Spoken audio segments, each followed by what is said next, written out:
Bonjour à tous et bienvenue.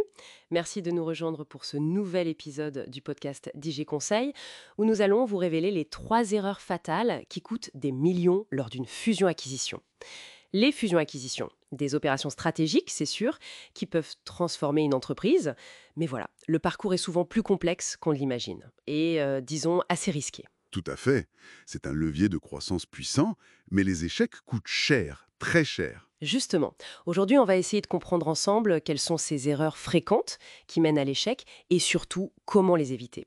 On s'appuie pour ça sur des analyses d'experts. L'idée, c'est vraiment de sécuriser ces projets. C'est ça, transformer le risque en opportunité. Alors, par où commencer pour ne pas trébucher dès le départ? La première erreur, si j'ai bien compris, c'est souvent un manque de préparation. Un démarrage trop rapide.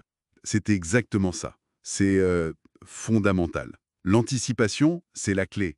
On ne parle pas de quelques semaines, hein, mais de mois, voire parfois d'années de préparation en amont. Des années. Oui, pour bien faire les choses. Il faut un diagnostic complet, des audits, juridiques, comptables, fiscales, sociales. C'est comme passer la cible aux rayons X pour identifier tous les risques potentiels, même ceux qui sont bien cachés. Et j'imagine que l'évaluation financière, c'est un point critique aussi. Ah, crucial. Il faut une évaluation précise. On utilise des méthodes comme l'EBITDA, bon, cet indicateur de rentabilité brute, ou les flux de trésorerie futurs. L'objectif, c'est de trouver le juste prix. Ni surpayé, ni sous-évalué. Et puis, il faut être clair sur le pourquoi. Quels sont les objectifs stratégiques de l'opération? Ça doit être limpide dès le début. D'accord, donc une base solide.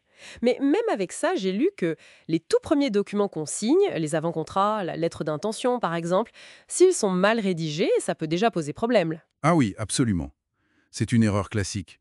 Une lettre d'intention un peu floue, un accord de confidentialité mal calibré, et hop, on fragilise toute la négociation.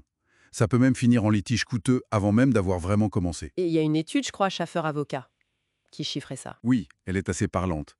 Près de 25%, donc un quart des échecs de transaction, seraient liés à une imprécision dans ces documents précontractuels. C'est énorme. Un quart, c'est considérable. Exactement. D'où l'importance capitale d'un encadrement juridique très rigoureux, dès ses premières étapes. C'est une sorte d'assurance pour la suite. Bien noté. Première erreur, la préparation et les avant-contrats bâclés. Passons à la deuxième. Une fois qu'on a sécurisé le cadre financier et juridique, on pourrait penser que le plus dur est fait. Mais il y a une autre dimension, peut-être moins tangible, l'humain. Ah, l'humain. C'est souvent le grand oublié des M&A et pourtant, c'est absolument central. On ne fusionne pas que des bilans, on fusionne des équipes, des cultures d'entreprise, des savoir-faire. Et si ça ne prend pas, Les conséquences sont directes et graves. Résistance au changement, démotivation, départ des talents clés, souvent ceux qu'on voulait garder, baisse de productivité, mauvaise ambiance. Ça peut vraiment plomber l'opération, même si sur le papier, tout semblait parfait. et là aussi, il y a des chiffres qui montrent l'ampleur du problème. Oui, une enquête de BPI France est assez révélatrice. Pour 38% des dirigeants qui jugent leur fusion-acquisition insatisfaisante, la raison principale invoquée est humaine. Presque 40%. C'est énorme. Alors, concrètement, comment on fait pour gérer ça, pour que les équipes adhèrent au projet? Il faut anticiper l'après, bien avant la signature finale. D'abord, il y a souvent des obligations légales, comme consulter les instances représentatives du personnel, le CSE, surtout s'il y a un impact sur l'emploi ou l'organisation du travail. C'est incontournable. Et au-delà du légal, La communication. Transparente, honnête, régulière. Expliquer le pourquoi, le comment, rassurer sur l'avenir. Et très vite, définir la nouvelle gouvernance. Qui fait quoi? Quels sont les rôles? L'incertitude, c'est le pire ennemi dans ces phases de transition. Il faut donner de la visibilité. d'accord. Donc, deuxième erreur fatale, sous-estimer le facteur humain. Il nous reste la troisième, celle qui concerne les détails juridiques des contrats finaux. Oui, et là, on entre dans le diable se cache dans les détails. Les contrats de cession eux-mêmes, et notamment les garanties d'actifs et de passifs, la fameuse GAP, La gap, oui. essentielle pour l'acheteur, si je comprends bien. Exactement. C'est la clause qui protège l'acquéreur si des cadavres dans le placard apparaissent après la vente. Une dette cachée, un litige fiscal qui sort. Mais attention, si la GAP est mal rédigée, trop vague ou avec des trous, elle ne protège plus rien du tout. Et là, c'est la porte ouverte à des contentieux post-acquisition qui peuvent durer des années et coûter une fortune. Une virgule peut faire la différence. Presque. La précision est clé. Et il n'y a pas que la GAP. Il faut aussi regarder de très près le sort des contrats commerciaux existants de l'entreprise rachetée. Ah oui, on pourrait penser qu'ils sont transférés automatiquement. C'est le principe général, oui, la transmission universelle du patrimoine. Mais il y a des exceptions importantes. Par exemple, les clauses intuitu personales. C'est-à-dire? Ce sont des contrats signés spécifiquement parce que c'était cette entreprise, avec ses dirigeants, sa réputation. Si l'entreprise change de main, le partenaire peut considérer que le contrat n'a plus lieu d'être. Et il y a aussi les clauses de changement de contrôle. Exactement, de plus en plus fréquentes. Ces clauses donnent explicitement le droit au co-contractant client, fournisseur, de rompre le contrat si l'entreprise est rachetée ou change de contrôle. Imaginez, vous achetez une boîte en partie pour ses contrats stratégiques, et paf, ces contrats sautent juste après la signature. Le cauchemar. Absolument. Donc il est impératif de faire un inventaire précis et une analyse juridique de tous les contrats importants avant de signer. Vraiment tous. Compris.